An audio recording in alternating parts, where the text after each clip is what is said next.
Hey, what's up, guys? This is Johnny, and welcome to episode 105 of the Travel Like Boss podcast. I'm here with Sam Marks. He was one of the speakers at the 2016 Nomad Summit over this weekend, and he had a freaking incredible talk on how he started and sold a business for $100 million. Sam, welcome to the show, buddy. Thanks for having me. Looking forward to it. We got a assortment of drinks available at our disposal, so I actually just noticed that we have the most random selection of bottles and cups on our tables. So what do we have? I'm drinking a Pocola latte. For those of you who don't know, I actually don't know either, but I think it's a small latte. Yeah, when they handed it to me at the coffee shop, it looked like it was empty. It felt like it was empty. Yeah, it's not really a value play, but it'll power you up for the podcast. And then I asked Johnny how long he wanted to do the podcast for, because I was expecting 15 minutes. And he said an hour. So then I saw the corner of my eye a bottle of whiskey. So I thought we'll do coffee the first half and then probably whiskey the second half. Okay. Yeah, I like it. Are you going to pour any of that whiskey into the coffee? I didn't think about it. Isn't that called like an Irish coffee? Yeah.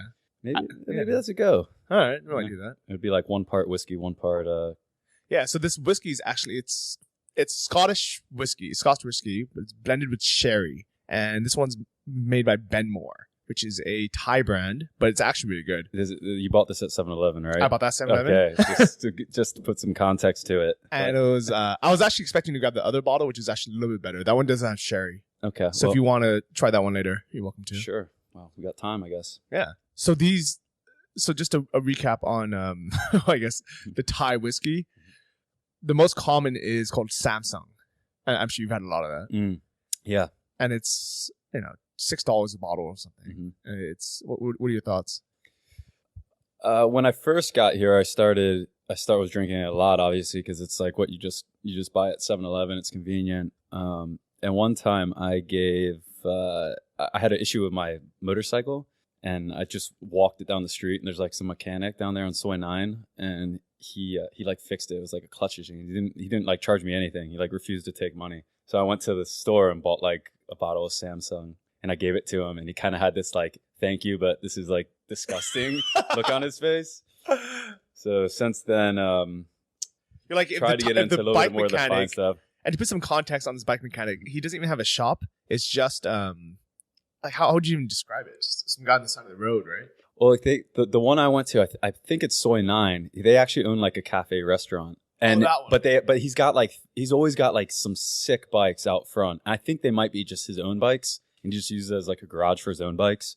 But I had bought I got this custom made, it's almost like, it's a cafe racer style bike. It's called Zeus. I got it custom in Bangkok and had it shipped up here. And the very first day I took it for a ride, like the whole gearbox like dropped out of it. And I didn't know, just getting things like fixed here and sending it back to Bangkok is going to be a pain in the ass. So I literally just took it in. He just fixed it there. Okay, that makes a bit more sense. The one I was thinking of is the guy I go to is just on the side of the road, past Pun Space on the right-hand side. Okay. And I would drive by and I'll just have him put air in my tires and he'll charge me $5 baht, which is like... you can do it at like the Shell station right up the road for free. Yeah, and normally it's so much better than the US. Mm-hmm. Like in the US, if you want to fill up your tires, which everyone should, because you get better gas mileage, better for your tires, better for the economy. It's such a pain in the butt because you have to walk inside, wait in line behind the people buying, whatever they're buying, right. 4 cans of Red Bull. The truck driver is buying some Adderall, and then you say, "Hey, can you please turn on pump? I mean, the air." And he'll look at you like you're a freaking thief, and you're like, "Dude, I just got gas," and he'll like make you verify it. And he's like, "Okay, I turn it on," and then you get like 62 seconds to fill up your tires. Yep. And the car, you have 4 tires. Yep. And you don't even know what's being filled up to because they don't have any pressure gauge. Sure. You got to take like the little PSI, like pocket gauge or something with you. So you try to do that. And you can do maybe 1 or 2 tires. And you go back inside and be like, hey, can I do my other 2 tires? And you end up running back and forth 4 times. Or you have to put in like $1 with a coin. Yeah. Yeah, it's a pain in the butt. Here, it's awesome. It has a machine that you just set what you want it to go off on. So I think I leave mine on 32. Just plug it in, and then it just stops. It goes beep, beep, and you're done. Yeah. That's it. It's free. Yeah. So the issue I had was I I don't know like tire pressure or any of this stuff. Like I used to when I was like 13, but now I don't. So I took my bike there the other day and I had no idea, like whenever I was like pumping up tires as like a kid, like on my bike, there's always that thought in my background or the back of my head, like this tire is going to explode in my face. And I was having that thought, like I have no idea how much air to put in this thing. So I was literally going and asking, some people couldn't understand me, and some like lady walked by and I'm like, good. It was like 24 or something. She's like, oh, Psalm sit, whatever, song. So she's like 32. So I think 32 is kind of the magic number to go with. The only reason why I've determined 32 being the magic number is I've just spied on enough local Thai people where that's been the most common number. Mm-hmm. So another very convenient and accessible thing here in Thailand. Pressure machines. So one thing that comes up a lot on the internet is that Chiang Mai is full of broke people just starting out, backpackers and teachers. They said that nobody here is making any money online. Is this true? I think for the most part that's true. I think that that's definitely true.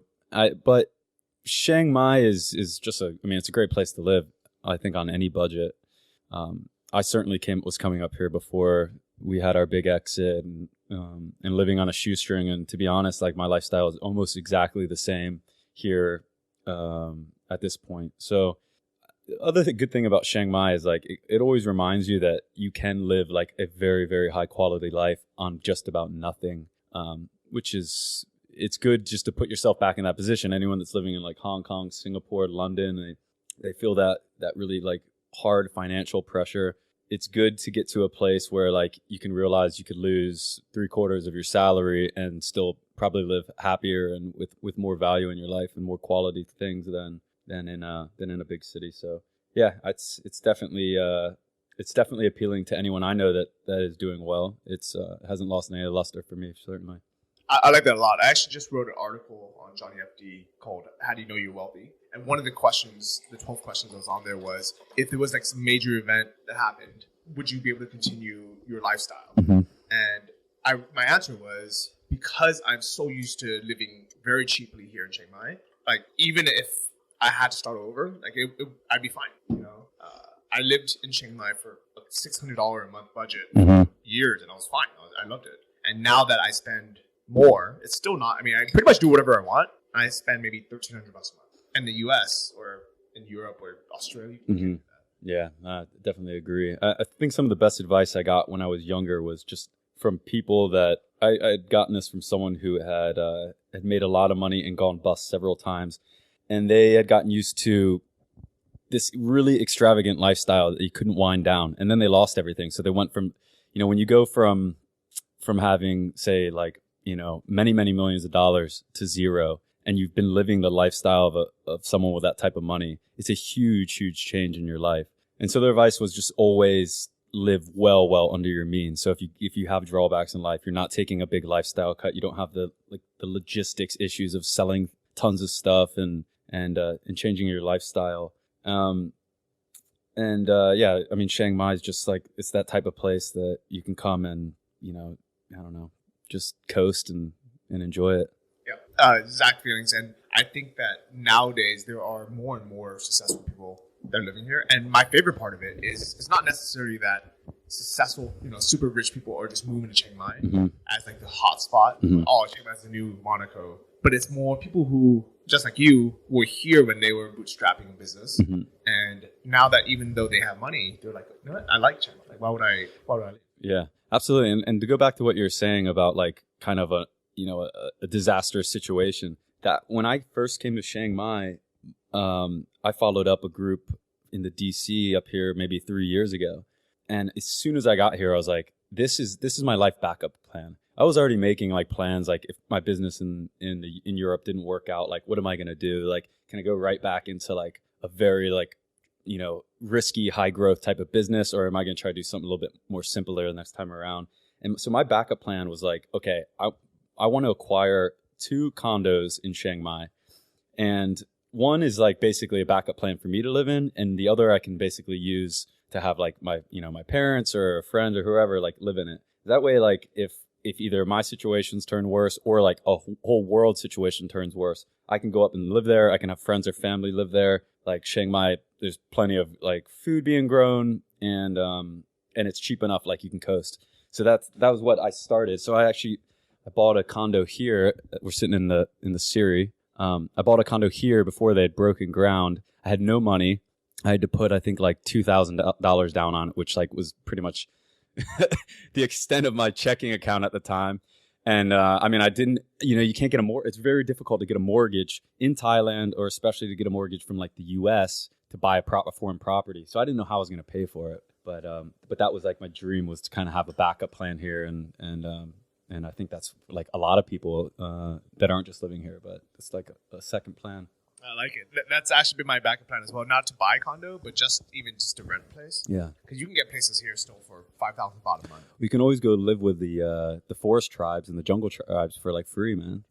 Or stay in a monastery. Right. You can just become a monk. Yeah. No, but seriously, like this is a great place to live if Trump wins and somehow the U.S. goes to crap. Yeah. Or if Sanders wins and the U.S. goes to crap. Yeah. I mean, or just in general when the U.S. goes to crap. Right. I think we all kind of forecast that sometime in our lifetime. Yeah, and it's crazy to think that, right? Yeah. But there's a very good chance that something's going to happen. Absolutely. But even while we're waiting for bad things to happen, it's still a nice place to live, right?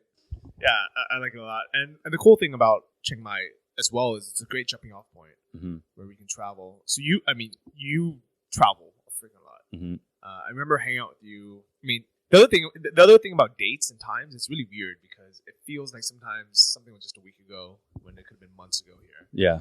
And I remember hanging out with you or just seeing you in the building, and then all of a sudden on Facebook you're in South America, and I'm like, oh, cool. You somehow teleported to South America. It's a new teleporting device I've been experimenting with. But then the most insane thing happened. Like pretty much a week later, I see a photo of you jumping off of a barge in Antarctica naked. Yeah. Can you tell us about that?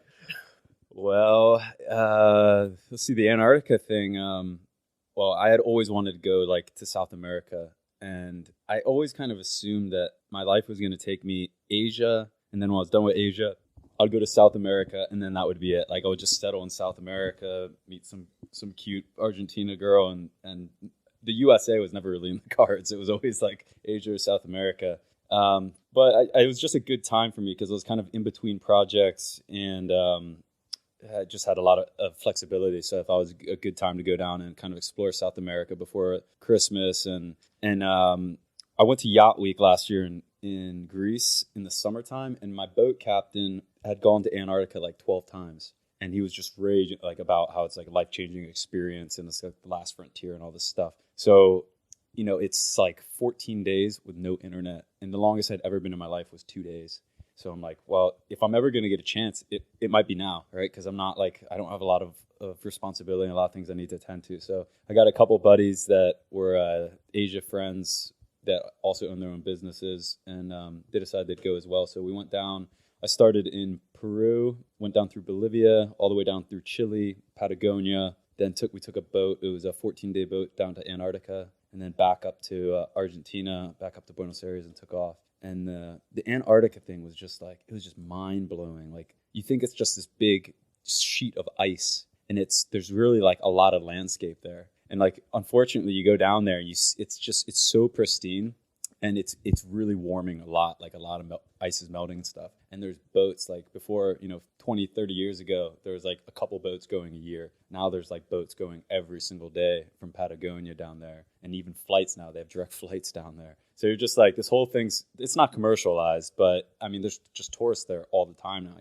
How soon until they build a hotel down there, a resort or something? It's like, that's crazy. And by landscape, do you mean, is there greenery? Are there actual trees out there? There's I would say there's very limited green, but there looks like there should be. I'm not sure if that's just a consequence of not having enough, heated months or whatever. But there's mountains. It looks like you could be, for people in the U.S., it looks like you could be the Rocky Mountains, like beautiful, beautiful mountains, pristine skies, marine life everywhere.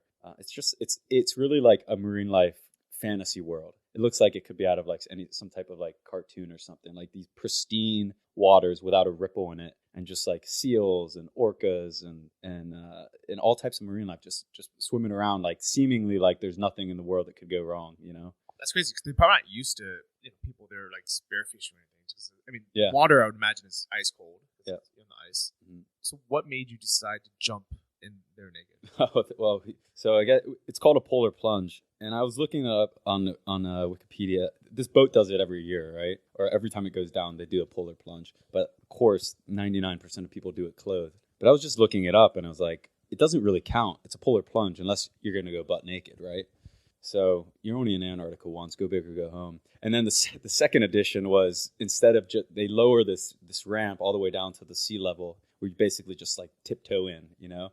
It's just like a 3-inch hop off. And but my buddy went first. This guy Zach, and he just stripped. It's the whole boat. Keep in mind is like full of 70-year-old people. It's like a retirement cruise basically. And he just strips off all of his clothes without covering himself at all. Walks right up to the second floor and then just does like a gainer off of it. So at that point, the stage was set, and we said. So the three of us went naked, and everyone else went clothed. How many people actually ended up jumping in? Like how many people were on the boat? There was like 40 on the boat. I think 28 jumped in, which was incredible because there were so many people there that like, I mean, they couldn't walk that well because they were pretty old and rigid, and they were all jumping in. And this water hits you, and when your head goes under the water, your whole body, like, it's a very indescribable feeling, but you lose your breath almost immediately. So like I jumped in, you know, like you jump in from say 20 feet, you go down maybe 6 or 7 feet. By the time I got to the surface, I was like fully out of air. Like I needed air badly because it just sucks everything out of you. And of course, you know, all the old ladies enjoyed the shrinkage issues that three of us had. And yeah, it was good chat in the bar later that night. I had the pod of doing that, and that's incredible. And not that I want to jump naked into ice water, but I figure if I ever make it down all the way to Antarctica, and I know that's like my one shot, I'm gonna do it. Yeah, you got to do it. I'll give you a shout out. Thanks, appreciate it. And I'm gonna post that photo on the show notes. I'll send. You know what? I'll blow one up, poster size for you, and we can hang it for you at Pun Space. Oh yeah, I appreciate that. I'll put it just like above my bed. So if you guys want to see that photo, just go to the show notes of episode 105. So how did you get out of the water? I mean, did you swim around for a bit? Or because I would imagine they would just fish you out because you wouldn't be able to move. It's unbelievable, but they took the hottest girl. There was this South African girl that was like 32. She was so cute. And they put her down, of all people, on the plank. There's like a plank, you know, that everyone was hopping off of. They put her down to help everybody up. Like she's not the strongest person or whatever, but for whatever reason they put her down there. So she's literally giving people hands up. So we're getting back onto the plank, completely frozen and naked, and like here's this like really cute South African girl that's testicles just it's totally inverted. Yeah. Totally inverted. It's like bear in a cave for winter. Yeah, like a turtle going into its shell. It's like it's nothing. It's something that it's never even thought of experiencing before. It's maybe she volunteered to go down. Probably. She heard stories. I'm sure she did it before too. So I like it. Yeah, I would definitely recommend getting down there. It costs. You can do the cruises for like $2,000. They start at like 10 days. I think maybe you might be able to get like 8 or 9 days. The quickest is like just get down there and turn around. But it takes 2 to 3 days just across the Drake Sea. For those that don't know the Drake Sea, it's basically the roughest waters in the world. So when we were going down, there were swells of about 15 to 20 feet. And that was like just kind of normal. When we were coming back, it was totally flat. They said it like that happens like maybe once or twice every single summer. So we were super, super fortunate there. But just be prepared going down. Like our entire boat was seasick and like bedside for 2 to 3 days. So it's a bit of a hike to get down there. You have to kind of prepare yourself for if you're not used to boats. But was the boat ride worth it versus flying? Oh, I mean, I think crossing, like the Drake Sea has so much history of, you know, it goes history dating back like 500-600 years, people trying to round the Cape. And, you know, it's over the last 200 years, there's some like 400 boats have sunk, you know, not these big Russian icebreakers typically, but it's, you know, it's incredible experience to be on that ocean and crossing down to Antarctica. So I think if you're going to go, you know, you definitely take a boat. You want to go to Greenland, you can fly, but if you're going to go to Antarctica, do it the way. This wasn't like a luxury yacht or anything, right? Like it looked like it was a small boat, man. It was like 150 feet. So I don't know what a typical cruise liner is. Maybe like 1,000 feet. Yeah. And especially like when you see this thing up close, it looks really small. And it was actually pretty small. The rooms were pretty typical, like to a cruise boat, but it was an old boat. It was like 1985. And the two big amenities that had on it, one was a sauna, which nobody knew about. The whole crew was Russian, and we found out about it. And so everyone thought that it was like just for the Russian crew, and that if they went down there, it'd be like, 8 like burly guys just like stacked on top of each other. But it turned out no one was ever in there. So we went every single day, like 2-3 times a day, and there was never another person in the entire time. It was amazing. And you never bothered to tell all the retirees to go I just don't think, I don't know what, for whatever reason, it just didn't interest them. I would think that would have been the number one attraction. There wasn't much to do on the boat at all. And the second thing was they had this old school bar with an amazing liquor selection, like old scotches and different types of wines and stuff. So that was a hot spot. Between like every day you're freezing. You're literally freezing no matter what you're doing. You're kayaking, you're snorkeling, you're just on the land in Antarctica, you're freezing. And so when you get back between the sauna and the bar, I mean, you have a great afternoon.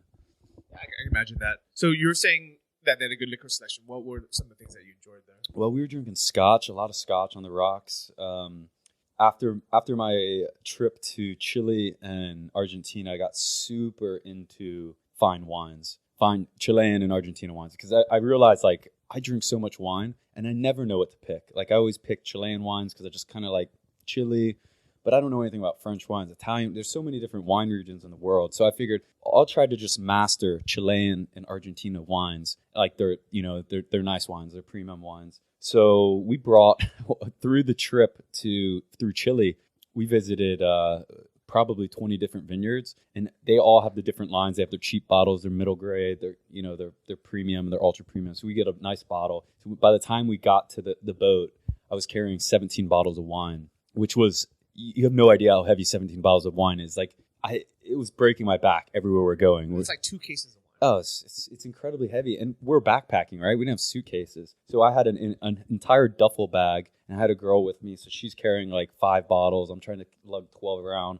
buses everywhere. So I was like, there's no way I'm bringing this back to the U.S. with me. It's just too much pain in the ass. So we were drinking like, one a day. And then they had a lot of like French, South African, U.S. wines. So it was awesome. Red wine and scotch. Oh my God. I'm just imagining this. 14 days on a Russian ice-breaking barge, the view of nothing but the sea and some icebergs. And no internet, no TV. You really like, it's a massive change. The first 2 days was incredibly tough between the rough seas and basically no stimulation, right? You have no phone, no internet, no TV. You're cooped up in like a really small boat. Everyone speaks Russian. Everyone speaks Russian, and you would go. One cool thing is you could go to the bridge, and there in the bridge you have a 180 view of the ocean, and it's just like you said. I mean, it's nothing but ocean, and it's swells. It's big swells, and it's kind of like you're staring at the Russians, the crew. There's 4 or 5 guys up there. 2 guys are like spotting with binoculars. One's driving. One's doing navigation, and they're just stone faced, like this is just a day at the office, right? Because everyone else is like, is this like normal swells, or it's like these guys are just hardcore. It turns out they were all ex-military and did the North Pole with Russian icebreakers. The Russian icebreakers in the North Pole can actually get to the North Pole with an icebreaker. In Antarctica, they can't go that far south. It's like the ice is too deep.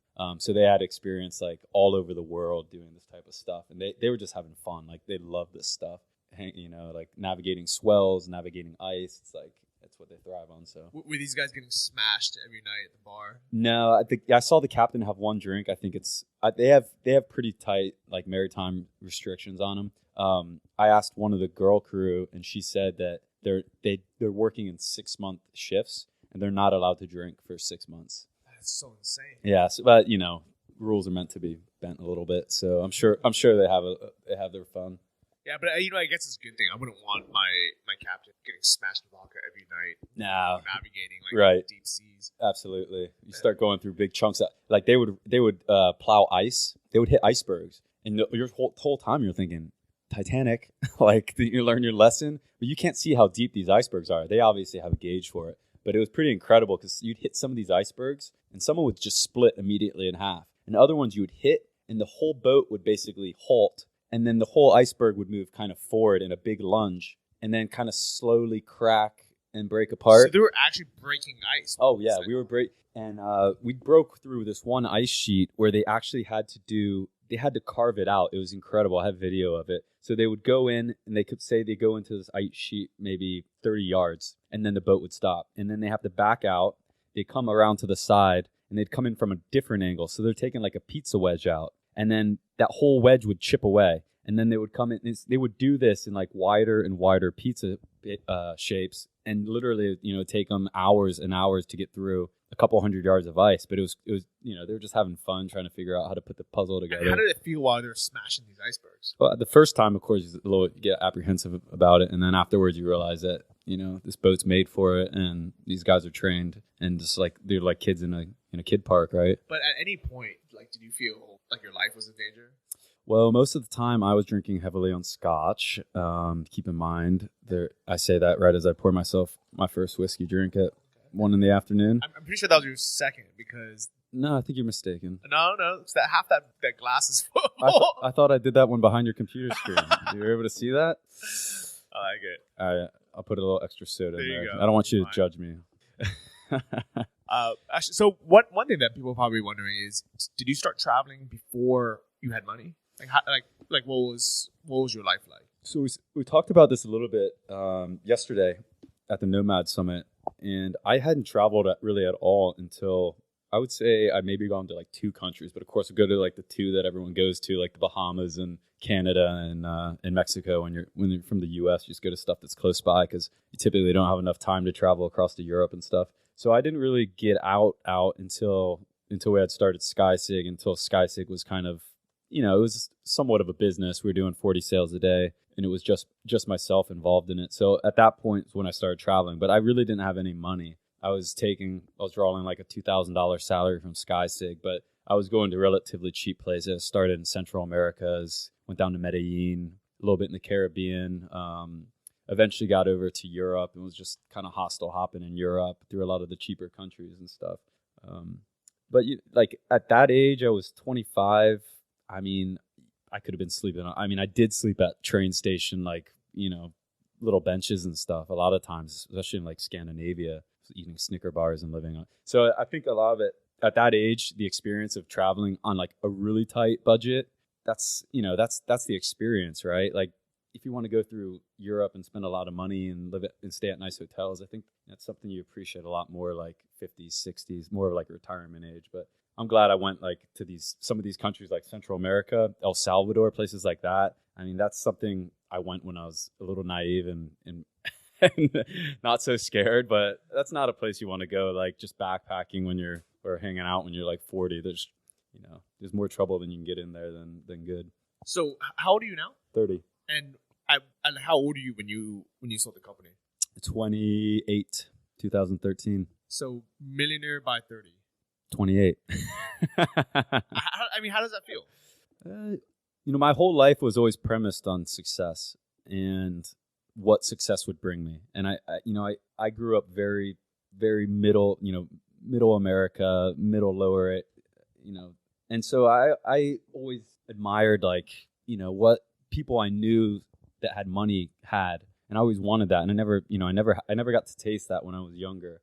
And for me, work and like success was always something that I could like bury my head into. So like just shaping your values and stuff. You can't always go out and pick up the hottest chick. You can't always go out and get all of your desires. But one thing you can definitely do is go out and work hard every day and feel good about it. And if that's what you value, good work and personal development, that's something you can achieve every day. So like at hard points in my life, I literally just buried my head in my computer and was trying to figure things out. And so I had made this list of like all these things that I really wanted to do in this life. But I set a hard date on it. Like I want to do these things before 30. And after we sold the company, it was like I could just write a check and do those things, and I didn't have to be anywhere. So doing those things became a lot less meaningful, actually. So I think there's a lot of books written on this stuff that basically say like the whole joy of like setting goals is progressing towards those goals, not achieving those. And once you achieve those goals, you have to be certain to reset goals higher and higher because it's kind of anticlimactic hitting goals. It's all about getting towards that goal. And so that was kind of what it was for me. Like by the time we sold the business, I was already living my dream life off of $2,000 a month. So when we sold the business, there was all of a sudden like this huge void in my life of not having 100 employees surrounding me and all this work that I need to attend to every day. Of course it's great, but I think for a lot of people, they overestimate what financial success will bring them, and they might just stop and look and say, maybe I already have what the dream, to what a lot of people would say would be the dream. So yeah, it was great in a lot of ways. Been able to do a lot of good stuff. Been able to do some like charitable stuff that I always wanted to get around to, and have a little bit more time to focus on what I really want to do instead of what I have to do. But other than that, I think I look back and like the happiest times of the business were kind of when I was on the nomad scene, the Americas and Europe, kind of living hostel while running a remote business. So yeah, it's good stuff. So is that one of the reasons why like you were so kind of giving and so open and honest with everyone at the Nomad Summit? Just because you felt that and you see a lot of people are starting out?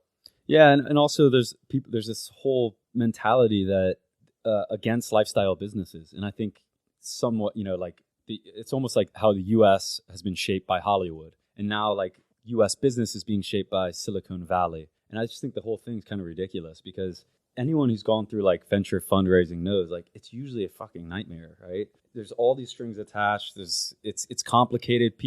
I've seen more businesses fail because of who's involved in the business, whether that's a bad partnership or bad investors, someone you don't want to answer to any day. It's like no longer your business. You're just operating it for somebody else. So I just think people need to see more of stories of people that have been both places. They've been kind of a solo entrepreneur or running a kind of a digital nomad style lifestyle business, and people that have also had tremendous financial success, and try to weigh in on those two and just let people know that like for most people's, if you ask most people what their dream is, it's usually the nomadic way. It's working remote from a location of their choice on a schedule of their choice and answering to people that they want to.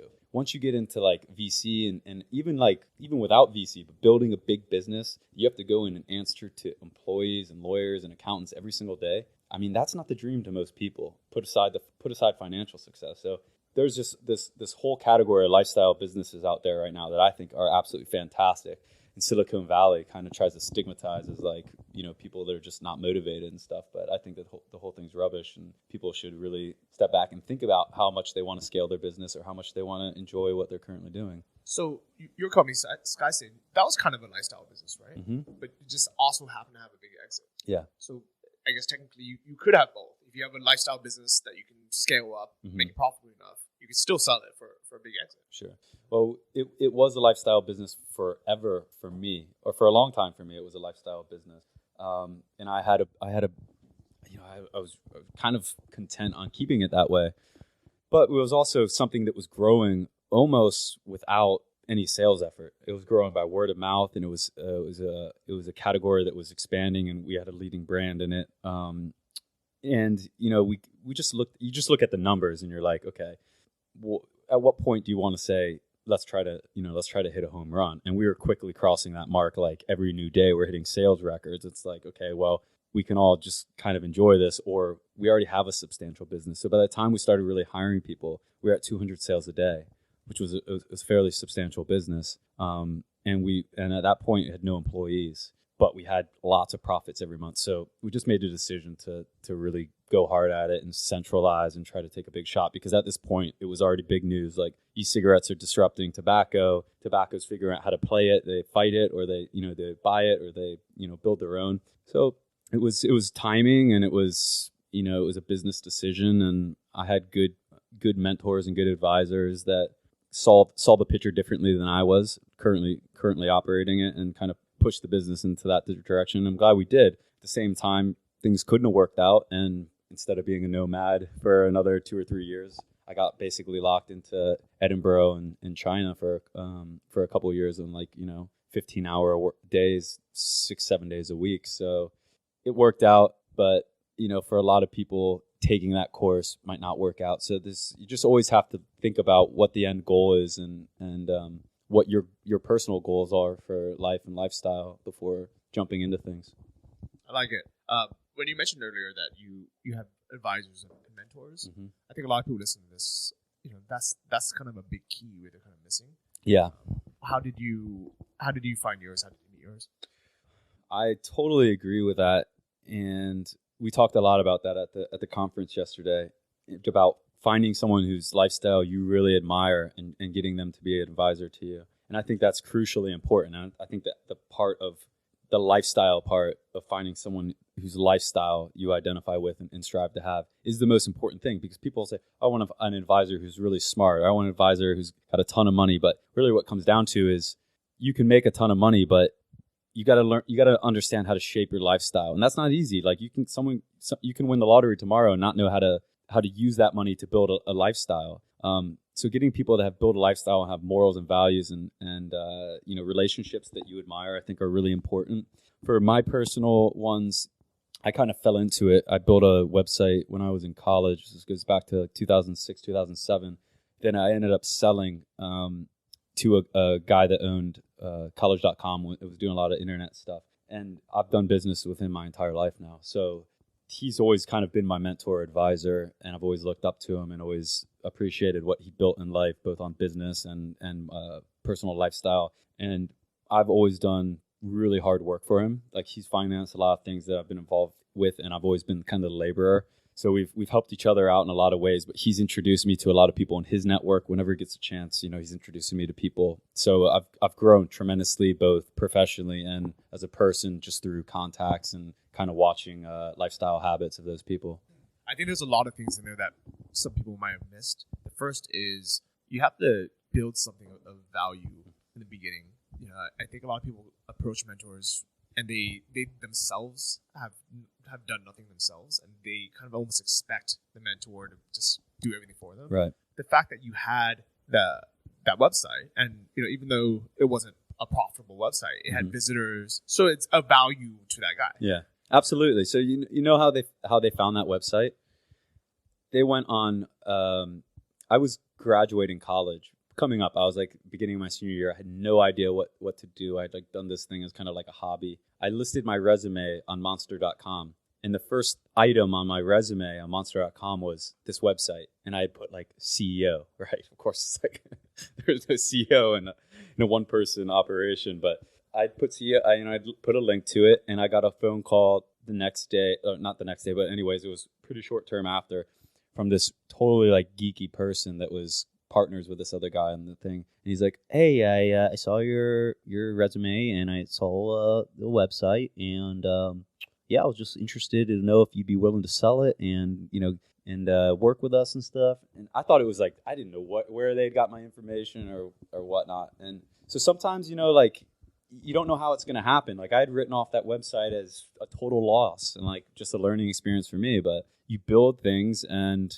you put it out there, and someone out there recognizes it as value to something they're doing, and you never know. What was that site? It was called the Greek Faces, and it was basically just a way for people who were part of a fraternity or I assume a sorority to connect, right? You're right. It was basically like a Facebook case. And actually, I launched it right after Facebook had launched and was only in like 5 or 10 colleges in the U.S.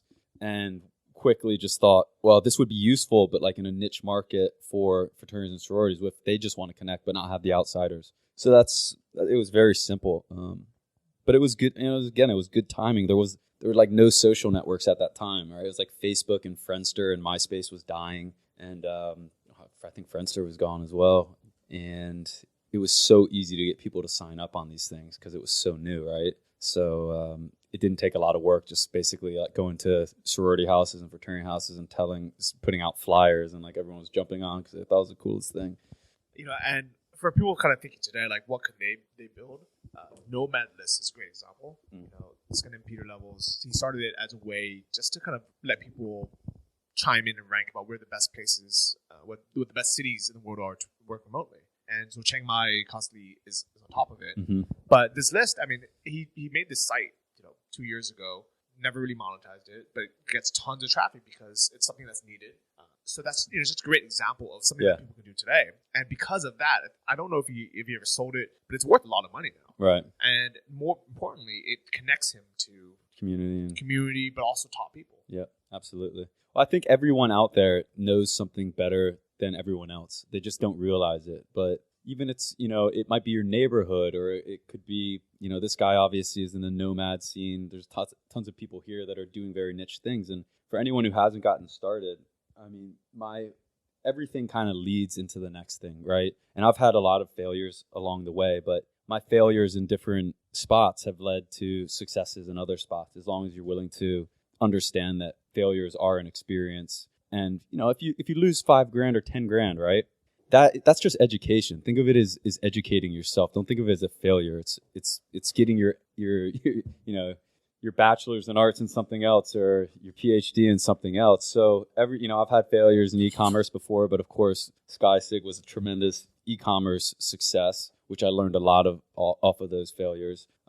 Social networking certainly played into. I didn't make any money off of the company that bought my website. They later sold for like $6 million. I didn't make any money off that. But what I learned from building social networking community, of course, helped me in SkySig's social aspects and stuff. So everything you do will lead into another thing, and will be a tremendous learning experience and value add. So you hear this from a lot of people, but if you haven't got started with anything, the best thing to do is just get started. No matter what it is, selling a product on Amazon, writing a blog, just get started, and you're gonna increase your personal worth. Yeah, 100%. And if you're gonna do something, you might as well do something that either really matters, that you think is gonna add really a lot of value, or you can just do something where you can start making money, like a product business. Right.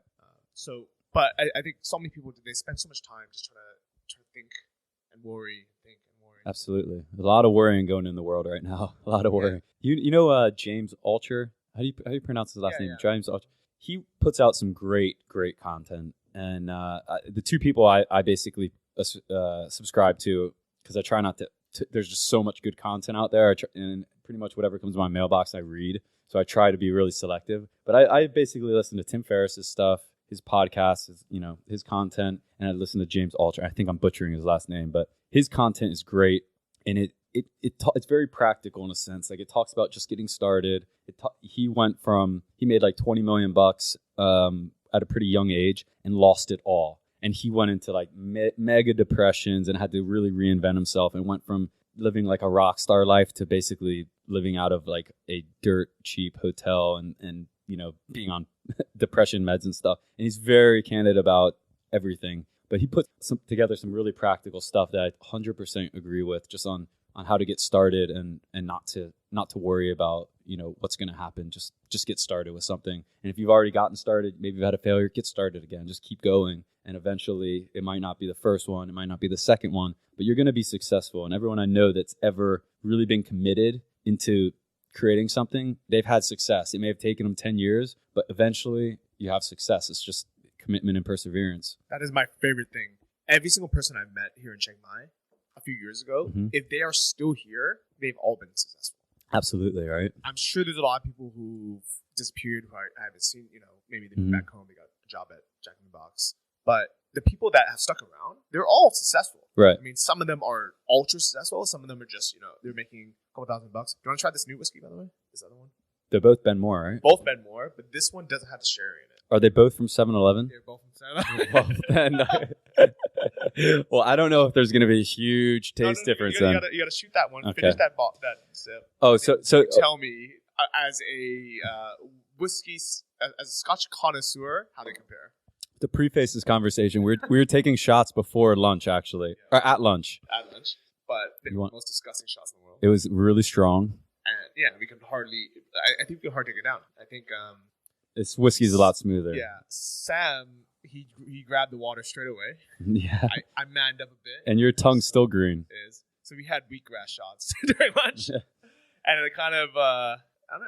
I guess that kind of started this whole thing. You can grab another soda water in the fridge. I'll just do real water. Anyone want inspiration for living a healthy life? Johnny had a wheatgrass shot for lunch and ordered 2 salads. 2 salads for lunch. And I figure if I'm gonna fill up on something, I might as well do it on 2 huge plates of salad. Yeah. Well, I guess you knew we were gonna be drinking whiskey for a post lunch. I had zero inclination. Just drink any whiskey during this podcast. But you've, I figure, you know what? Well, glad I could be a bad influence on Thank you, you. man. Well, Maybe, I figure I just got to follow whatever you maybe we'll do a little polar plunge in the Siri pool after this. It actually, our pool has felt like an iceberg. It really has, yeah. I'm actually looking forward to a little bit warmer weather. And, yeah. Yeah, speaking of which, I'm heading down to the islands pretty soon. Tomorrow, I leave for Vietnam. Anton, who's my mentor, he's getting married. So Good. Big congrats to Anton. Yeah, that'll be nice. That'll be a nice trip. I think I'm going to head down to, I'll probably see you in Koh Lanta. I want to check that out. And then maybe Phuket for a little Muay Thai training. And then, you know what? Something I've always wanted to do that I'm going to try to do during burning season. I got this idea to walk around Koh Samui. And I took a look at a map, and the majority of it you can do by beach. So I'm just like, okay, barefoot with a backpack on the beach, and you walk, no plan, right? You walk until like you figure, you know, you're done walking, and you just walk up to a hotel that's there, because there's hotels everywhere, right? And then so I think it'll take 8 days if you walk, like, I don't know, maybe it might be like eight miles a day or something. But I'm like, that would be badass, right? You get up at like 7, you have a coffee, you walk until noon. That's it for the day. You work all afternoon, and then you continue on. You could say you walked around Koh Samui. So we're going to add that to our list. Let's do it. So, no, I'm not doing it. I'm adding to the I list want company. that someone mentioned at the pool party. It was we had a pool party the day after the summit of things that are classy if you're rich, and things that are just trashy if you're broke. Whatever Johnny says about me is not true. He tries to pick apart my attire and my fashion. So I don't remember It's what was on the list, multinational fashion. but one was Florida, which is where, which happens to be where I'm from. So explain what, like, how it Florida that works. makes sense, because if you are a baller, Florida, and you say I'm going to Florida, they assume you're going to South Beach, Miami. Mhm. You're probably on a yacht. You're probably hanging out with supermodels, Right. and you're having a great time.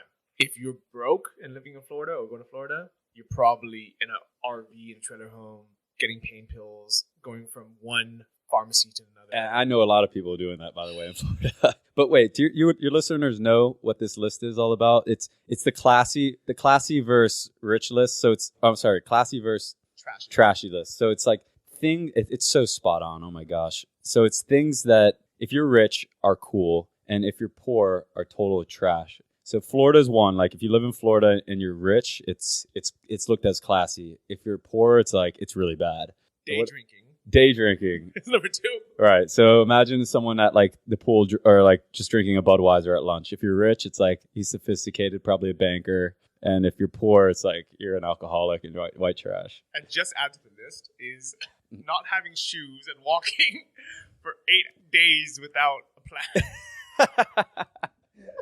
Well, I got picked apart at the pool yesterday because I wore a silver necklace, a backwards hat, aviators with bright blue lenses. I brought a football to the pool, which I guess is not cool anymore. And there's a few really other. enjoyed it. I really liked it. There was a few other things. I had a shaved chest.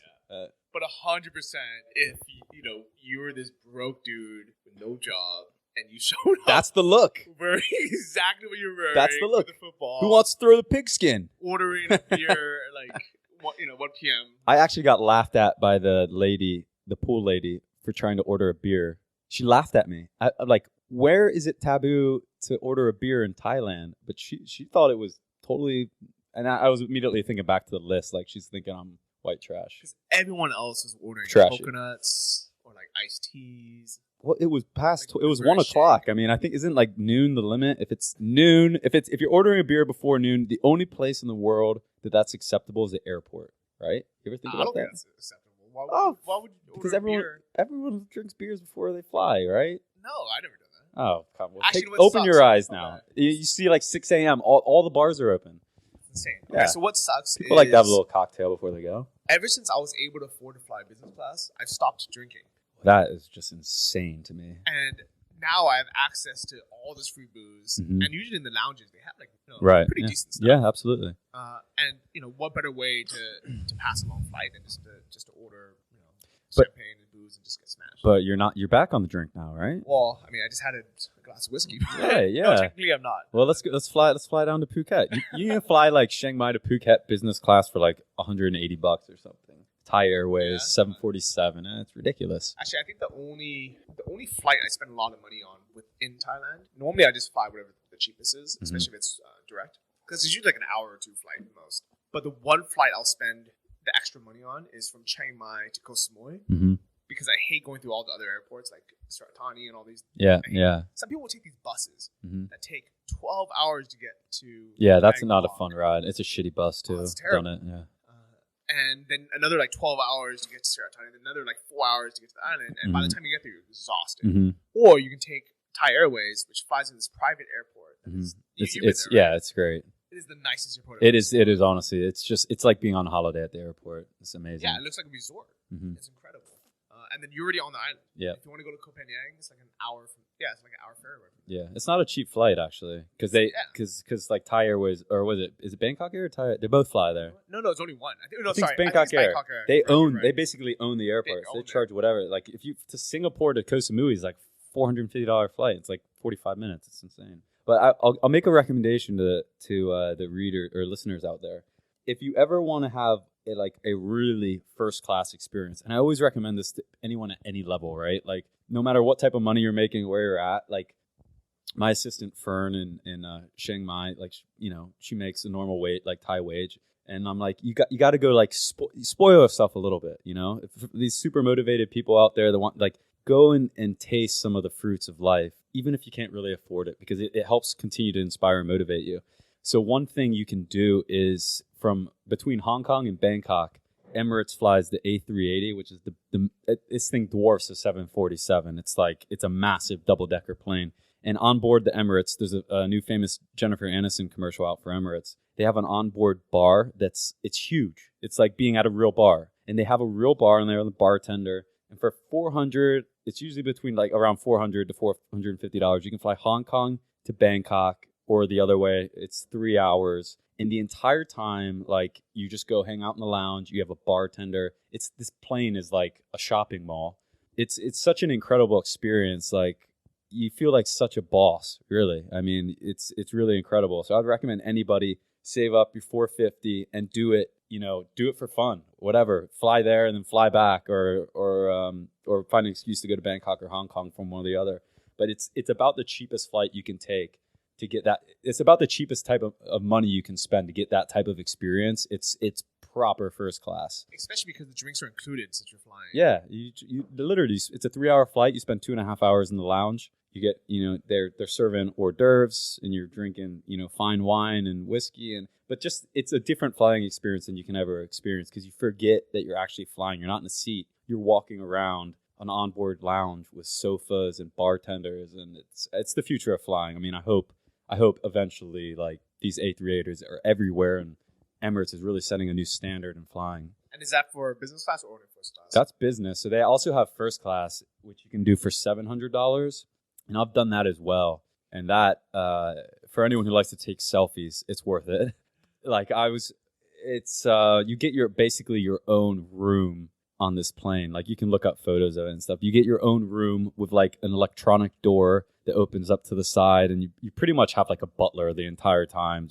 I actually did that when I was 28 for my birthday because I had to go to Hong Kong. This was before we sold the business, and I was traveling from the UK to China a lot. And I would always fly Emirates via Dubai. It would stop for like an hour in Bangkok and then up. And I upgraded to business class for my birthday, first class. So business class is $450, first class is $700. They're both worth it. Treat yourself to it. It'll inspire you. I like it. And if you guys don't have that money right now, just write it down as a goal. Say, this year in 2016, I'm going to fly to Asia. I'm going to ball out on this business flight. And who knows, you might meet your next mentor sitting up business class and drinks with them. That's a very good point. I've met some ridiculously well-connected and very interesting people because all the guys that are, got something going on, they all want to go to the bar. They don't want to be stuck in a little seat. They want to go to the bar. They want to chat it up with the Emirates stewardesses. They want to, see who else is on board. It's like a networking event on I can't recommend it enough. I think it's the best $450 anyone in the space can spend. Next time I need to make a visa run or leave the country, I'm just gonna do that. I'll do it with you, buddy. Yeah. I'll do it for fun. We'll go have some dim sum. Absolutely. Just straight back the next day. Right. Yeah. We can fly back on Hong Kong Express for $99. Oh yeah. Yeah. So would you recommend balling out on the way there or balling on the way back?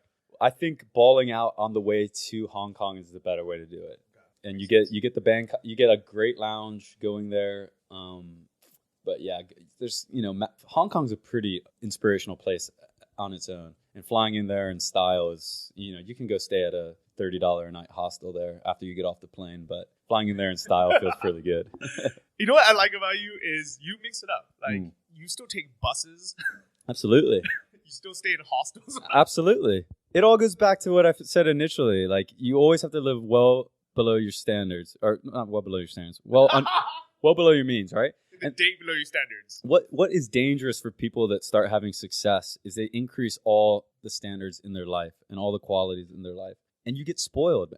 Honestly, I have to leave Thailand multiple times a year to appreciate it. Humans are extremely adaptive. And when you live here and you're getting massage every day, eating out 3 meals a day, all these things, you start to take it for granted. So you have to escape it, but you also have to put yourself in different situations. If for every time I fly business or first class, I fly economy and sit next to the bathrooms on purpose. For every time I stay at a 5-star resort, I'll stay at a hostel. And one is not necessarily better than the other. It's just an experience. I've had I continue to have many of the best times of my life staying at hostels and just hanging out with, the group there and going out and partying and stuff like that.